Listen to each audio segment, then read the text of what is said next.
Hello again, everyone, and welcome to our panel discussion, Burnishing Your Legacy, which offers advice and insight for auditors and other conformity assessment professionals looking to reap the rewards of their years in the industry and maybe give something back as well. I'm Mike Richmond of Exemplar Global, your host and moderator for this event. And today I'm joined again by three of Exemplar Global's best. Andrew Baines, who's the president and CEO of the company, Adam Maxwell, who's technical director, and Wendy Edwards, who is our project director. These are three experienced and very engaging professionals, and they have unique perspectives on these questions. So, Andrew, Adam, Wendy, thanks again for joining us. Pleasure. Thanks, nice to be here. Yeah, well, it's going to be another fun session. We've had some good ones already, and I know this is going to be interesting as well because we're going to talk now about this idea of giving back. Again, where you're at in your career as you've progressed through some different stages, and now maybe you want to do a little bit more with young people with giving something back to the industry. And again, we're going to ask some questions. We're going to kind of interview one another. We're going to have a good open discussion about this opportunity to learn more from one another. So with that said, let's get started. So in the second half of one's career, what are some of the things that people might want to consider changing? Things that you've done your whole career and that maybe now you want to switch it up a little bit. What are some of those things that we should switch up? I think it's interesting as you go through your career, indeed through your life, in fact, how at different stages of it, you have a different perspective than you had at the earlier stages. Very difficult to know what you're going to think in the future, but you do know where you've come from. And I think it's fair to say, well, without offending either Wendy or Adam, we're all in the second half of our careers. And certainly for me, being able to look back over the stages of it, I can see how much I have changed. And I do remember a point at which it stopped being about me and my career and what can I do next, and more about, well, how does that fit with the broader aspects of life, of what you want to do with family, with other interests, art is my case, and pets and walking and exercise and things like that. With this element, and it's a very interesting one, there comes a point at which I felt I wanted to give something back. There was something, without being too arrogant about it, I hope it's not that, but you've got some experience and you want to be able to provide opportunity back. And there's numerous ways of doing that I think we might explore in these discussions. I won't try and go through them all at this point without opening to the floor, but there are many ways at which you can give back at different levels, at different times, for different ways. So, you know, I just think it's, again, about being open to the possibilities, as we've said in a couple of the earlier calls we've done, to what have you got of value, and having the confidence, I think, to be able to go out and do that.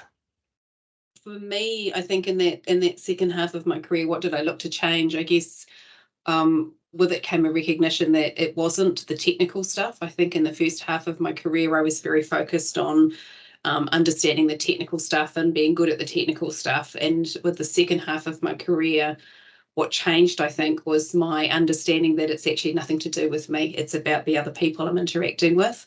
And it became more about how to get the best from them, how to help them understand, how to help them do well and be successful. So I guess, you know, reflecting some of the comments from Andrew there is that your focus about what's important changes. And so that was it for me. What about you, Adam? Yeah, for me, Wendy, I think it became less about trying to make others notice my success and encouraging or helping others to achieve, I think, is bringing those people through in your slipstream almost. Nice. That type of concept to just through everyday conversations, you know, through my auditing, or whether it's talking with other auditors or with training providers, or, you know, anybody else. You have a great opportunity to talk to many different people in what I do on a daily basis, and if you can impart some knowledge or expertise or something onto them, or even just a different perspective sometimes, that helps them to achieve. And I take great satisfaction in watching others achieve now that I've reached this part in my career. I think there's ways of influencing people that we're conscious of, and there's ways of influencing people that we're unconscious of. You know, you might have inspired somebody to do something and you're completely unaware of it. You don't know about it, but you do start to recognize that you do have some influence, and the ways that you can contribute back and help with things like this are manifold. As I say, you could do it within management of recruiting people. You could move into mentoring if you're that way inclined, and actually work more specifically with somebody. And where mentoring is for the mentor, little to gain other than satisfaction; for the mentee, lot to gain. But you can also do it in ways that they're not so time consuming. Go speak at a conference, go and be a volunteer for something else, help build a team around you that you can help along their ways in their careers and things. I think these are the things that I would want to be able to probably do more of if I could than you can, but you've got to also have people that are receptive to it as well. Yeah, that's a really interesting concept. Like for me, my last role prior to this was a deliberate decision to go back to being a practitioner, with a view of understanding actually that I would be mentoring out new people as part of my role. So my role as a manager wasn't so much being a technical person and doing based on the knowledge that I'd gained, but was around bringing people who are at the very beginning of their career and sort of like you talk about, Adam, making their growth, their learning that little bit easier, because you can direct and grow and support and mentor them to come through to be able to do their role as one of your team. Interesting. And let me pose this as a bit of a question to you. As you go into that second part and latter part of your career even, do you head more to your comfort areas, or do you deliberately put yourself out of your comfort zone sometimes to do something new and challenging? Maybe it's going and speaking at conferences that you wouldn't naturally want to do, but that is a way of giving back. Maybe it's having a go at writing a book. Maybe it's a way of taking on a new element to your career at this later stage.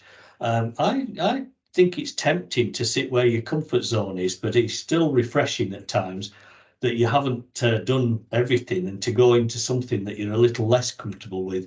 In fact, one or two of us might have said sitting on doing podcasts is one of those things that we're less comfortable with. But here we are having a go at doing it. Yeah, exactly right, Andrew. Like, if you would have asked me if I wanted to do this voluntarily, the answer would have been a hard no. Not to say that I'm dragged here kicking and screaming, but doing these, I get, now that I'm here, it kind of makes me happy. So sometimes you've just got to take that leap, and hopefully you land on your feet. I think that's a concept that's come up time and time again during this our third discussion, is just have a go at something. And if that is auditing, dip your toe in the water and give it a try, or that extends to anything at all.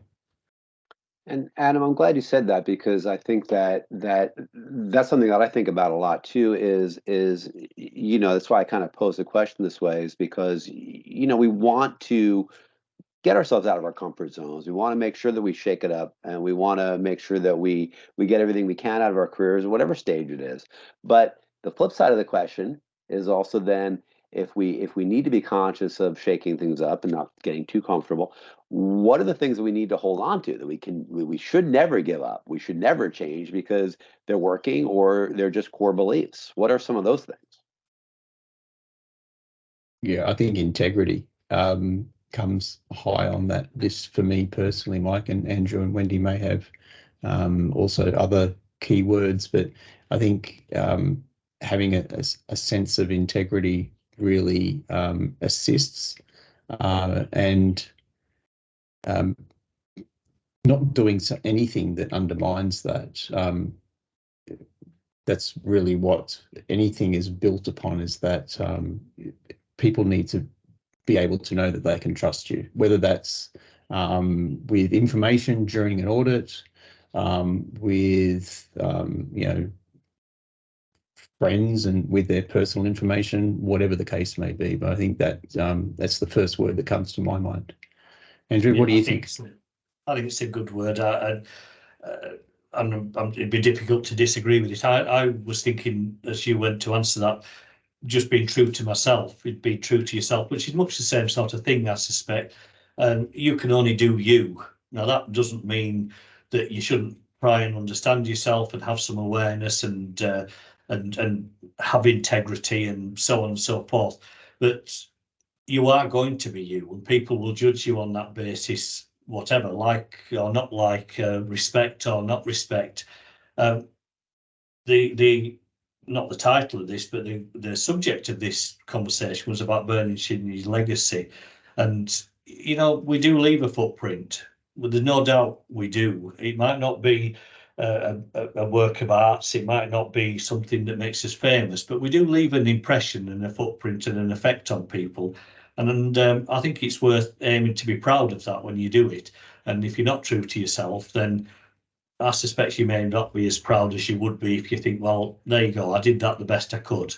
And particularly if you can inspire others to do it the best that they can, then I think that's a pretty good legacy to leave too. Yeah, it's interesting actually. The values and the word integrity were the things that sprung to my mind when you asked that question, Mike. And I think, much along the lines of that legacy conversation is it is actually human beings that we're interacting with. And at the end of the day, whether you're auditing, consulting, training back in the community in some way, remembering that we're dealing with other human beings who come with their own journey, and just being humane in those interactions. So whether you're issuing out bad news or congratulating someone because it's good, but just remembering and applying values to those human being type interactions.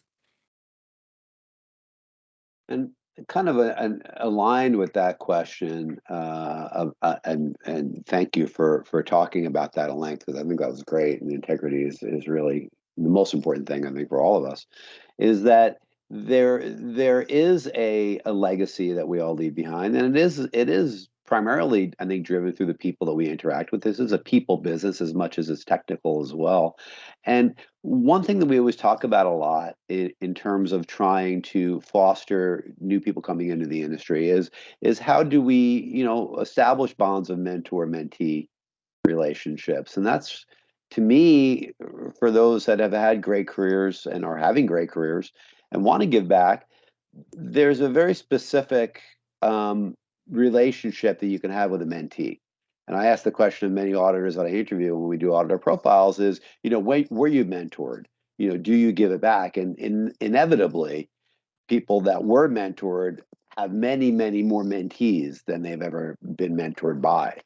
So it's really paying it forward. So what are some ideas for how someone who has a wealth of experience maybe can find mentees, people that they can help to guide in their careers a bit? What would be some suggestions you could offer on that? Look, for me, Mike, one of the ways that I've ended up acquiring mentees is by offering to help with their CVs, and it is because somebody helped me with mine.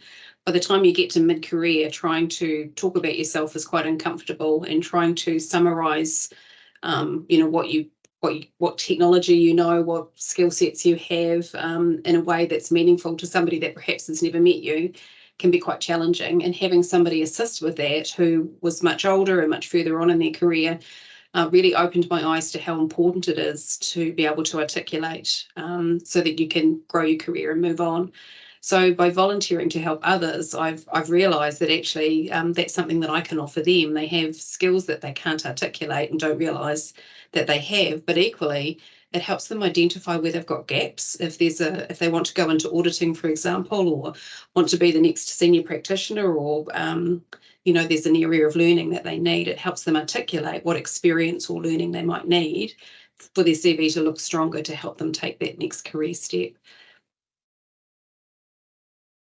I think there's something slightly potentially creepy about an image of sidling up to somebody saying, I want to be your mentor. Would you please let me be your mentor?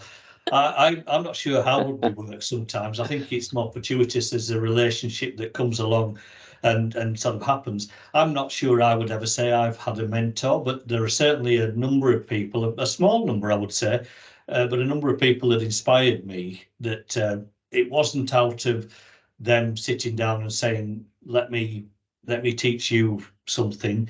It was what I observed from what they were doing, and they may or may not be conscious of it or have been conscious. Unfortunately, a number of them have passed away now, but you have this effect, and I alluded to this earlier, you have this effect, you leave a footprint on people, sometimes consciously and sometimes not consciously.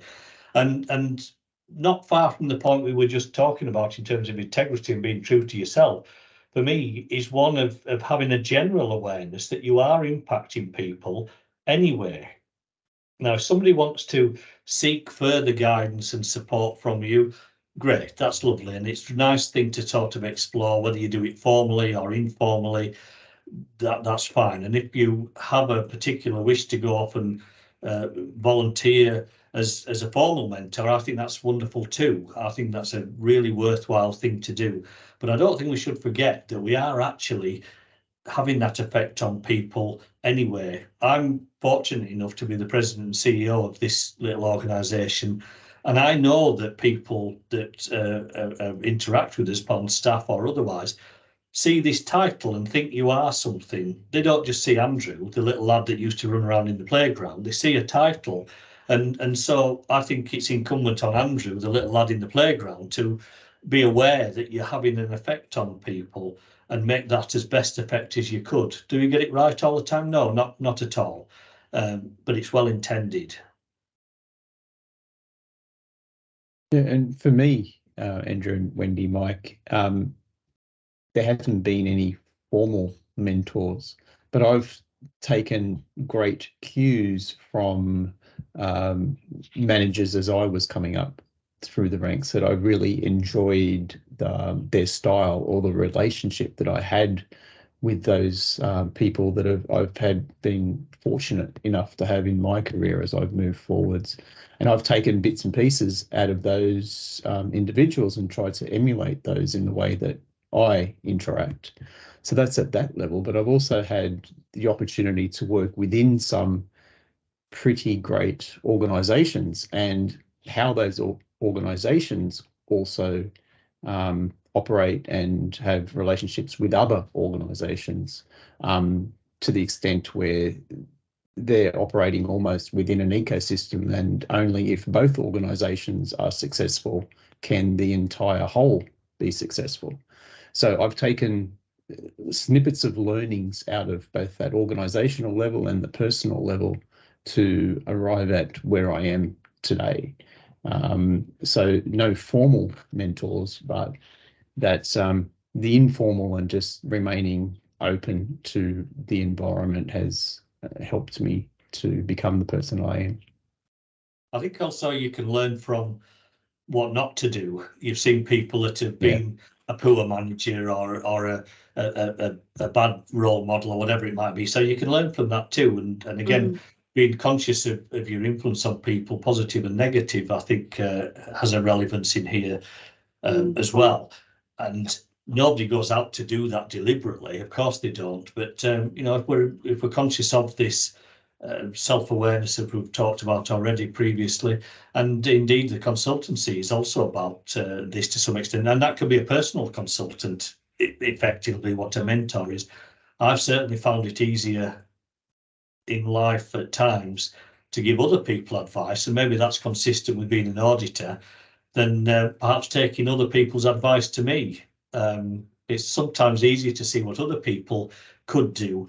It's easier to have confidence for them to say, Wendy, you're really good at this. You could go off and do this. Well, I haven't got the confidence to do it myself, but maybe I can inspire you to have that confidence. Yeah.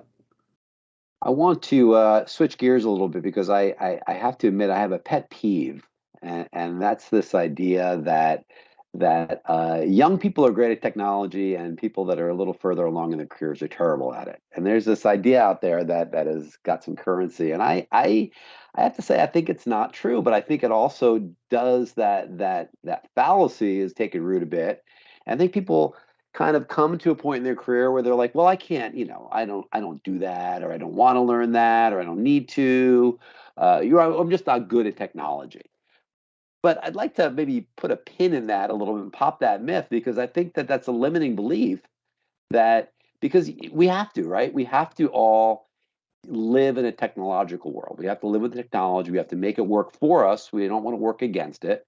So what's some advice that the three of you might give for how you've encountered technology and maybe struggle with technology or overcome technology? What would be advice for people that are further along in their careers to get the most out of technology? I think it's a tremendously exciting time from a technology point of view. And one of the drawbacks of being later in your career, and indeed later in life, is that we've got less of it in front of us than behind us. And I'd be so excited to see what our sector could be doing with technology in the next 5 or 10 or 20 years. I can only begin to imagine. And indeed, in Exemplar Global, we are trying to imagine the use of some of the technologies, and we've gone a long way to try and embrace that and envisage it for auditors that are up and coming. I think I've also mentioned in earlier podcasts, when we started out, we used to send things off to the typing pool. We didn't have mobile phones even. And so we've seen technology change tremendously. Now we've got things like AI. We could have virtual assistants there. We can communicate instantly, real time, anywhere in the world. We can even translate much better than we could do. There's no end to the possibilities. I think it's an immensely exciting time. Does that mean I'm good at technology? No, not necessarily. Does it mean that I'm not frightened I'm going to break it? No, it does not necessarily. I'm not a whiz. I don't know anything about coding, but I can be inspired and indeed more than excited about the possibilities of what we can do with it. In fact, that my challenge to the team sometimes is, well, how hard can it be? Technology can surely do this for us. And people like Adam sit there and say, well, actually, it's maybe not quite as quick and easy as you think. Why not? Oh, funny. I think that makes a really good point, is that the best way for the technology to make our lives easier is to actually use it. So being open and curious about it, and to Andrew's point, it is still evolving. And the old tools like the notebook and the pen, there are so many better options now, but you actually do need to deliberately hunt for things and be willing to give them a go and learn. And I think the best advice I ever got was around, if you've got a new teammate to help you take some of the workload on, and you never spoke to them and you never had anything to do with them, a month, 6 months, 12 months later, they're collecting a salary and reading the paper because you're not using them for anything. And we tend to do this. We would never do it with a person, but we tend to do it with tools. We've got tools available, but we don't take the time to get to know them. And so 12 months later, the very expensive, whatever it is, tool is still sitting there, and it's not really being used to its best advantage. So the advice that we were given was to do as you would with a teammate, is make a cup of coffee, set some time in your diary, take 10 minutes and get to know the tool, because by using it, actually, it's going to make your life better. Exactly, Wendy. I don't think I've got anything to add to that. Just giving it a try, I think, and not being afraid of it in the first instance. It's just like a new person, as you quite clearly articulated. Get to know it. Every piece of technology has its own personality, just like an individual does. You just got to learn how to engage with that personality and get to know it a little bit. And you'll be off and running in no time. And you may not be an expert. I don't think anybody can necessarily be an expert in every piece of technology we have available to us these days. And there's continuing to be evolving space around how and why we do things. But just giving it a go is the best way, and you'll gradually become more confident in doing so. Absolutely. Well, as we come to the end of this session, I have one question I want to ask, which is also kind of a reframing of something, and is a term that many people use, work-life balance. I actually prefer life-work balance, which I don't know why people don't use life-work balance. They always put the work first. But as we advance through our careers, we should always think about our lives first, but we do need to have that life-work balance. But you can take things too far. I mean, my dear father always said he wished he had not retired in his early 60s. He wished he had worked longer, because he kind of got, a little stale. He got a little far away from technology. He got a little far away from the day-to-day of keeping his mind sharp and doing those things. So I think that there's a lot to be said for that as we progress into our careers and through our careers and toward the end of our careers, about keeping yourself involved and engaged. So what maybe as we come to the end of the session are some ideas you all could present that would help us enhance that, as I said, the life-work balance that we have in our careers? That's a very interesting question, and for me it's one that calls for a little bit of looking forward, because I'm not quite there at post-career, that part of it yet, but it's not that far away either, and I'm quite looking forward to it. But I think this is a critical question in terms of all of us, of having a balance in your life of any way that you phrase it. We're all multidimensional. We're all family people. We're all brothers. We're all dads, daughters, mothers, whatever it might be. And work is part of that. But that work is also part of what you are, and vice versa. These things are rarely so segmented that they're discrete. One influences the other. I love it with my team when you can see something of the families. One of the benefits of working from home and these video calls that we do so often these days is that occasionally you'll hear the dog barking, you'll hear somebody will come into the room, you'll see a painting on the wall behind them that's of interest to you, and you get some exposure to a wider set of the dimensions of somebody's life than just the work. And I think it's important to acknowledge those and indeed embrace them, because they bring one thing to the other. In our area of work, and others are not the same, ours is not life or death. It's influential. We have the opportunity to be a positive influence. We can do some great things, but we're not doing the role of first responders that are dealing with life and death things. And I admire those people so much. I really do. But it helps me keep this in perspective too. Let's not get too bogged down in this. So keep that balance of perspective with it. Keep your interests and explore the things you're interested in. And if you want to keep connected, then we've just been talking about being a mentor and influencing people, doing things part-time, volunteering for things. There's so many ways that you can continue to be a valuable contributor to things that it takes some thinking about, and perhaps some planning. We were also talking on an earlier session about planning things rather than just seeing what happens. So perhaps planning a few of those things won't do any harm either. I totally agree. And I think for me, it's something I've been inspired by my mother, who is now in her mid-80s and has been volunteering most of her life. And she still works 4 days a week as a volunteer. There was a time when she was working more hours weekly than I was. So there's certainly opportunities for those of us in this industry and community to give back and to volunteer. I think as I've moved through my career, one of the things I've realised is the most important thing about the life-work balance question is being realistic about, as an individual, what it is that you need for sleep and downtime in order to do your best in your work.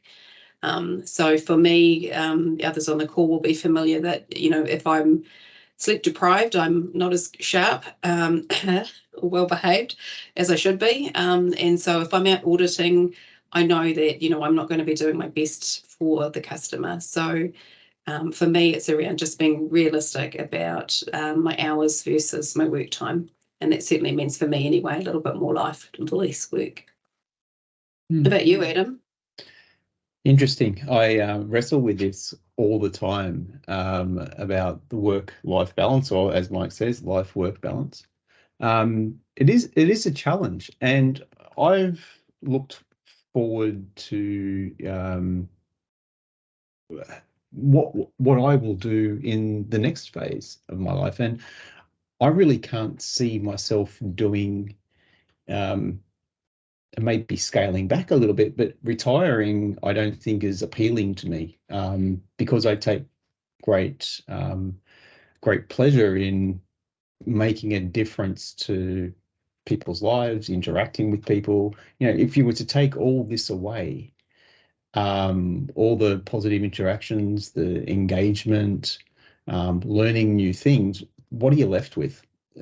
From my perspective, yes, there's opportunities to go out and explore, the world and things, but why can't you just put, the pivot point between those two things in your career, both the life and work, and just change where the pivot point is, and continue to be engaged in this community, which is a fabulous community to be involved in, just from a different perspective, getting and assisting in writing standards, or being involved in committees and that sort of thing, and perhaps doing some auditing as well, and weaving that into your life, I think, is much more appealing to me than setting a date. I'm going to leave that part of my life behind and then move forwards. I don't know, but I think walking away from it entirely and moving to something else, I don't think is appealing to me personally. Well, what's appealing to me are the three of you. You three are fantastic. As much as you complained about sometimes doing these sessions with me, you all did such a great job with some really, really great deep insights. Again, Andrew, Adam, Wendy, thank you so much for your perspectives on that throughout all phases of the careers for our customers out there. I think everyone got a lot out of it, so thank you all for doing that. If you're listening and you do have questions, feel free to write us at info@exemplarglobal.org. You can visit us, of course, online at exemplarglobal.org. We want to engage with you and hear your thoughts about some of the ideas we threw around on these sessions. You can claim CPD from watching this session as well. Just follow the prompts on your screen to learn how to do that. And again, thank you all for being here. Thank the three of you. Thanks to everybody in our audience. And we look forward to having you visit us for more sessions on our site going forward. So thanks again for joining us. We'll see you soon.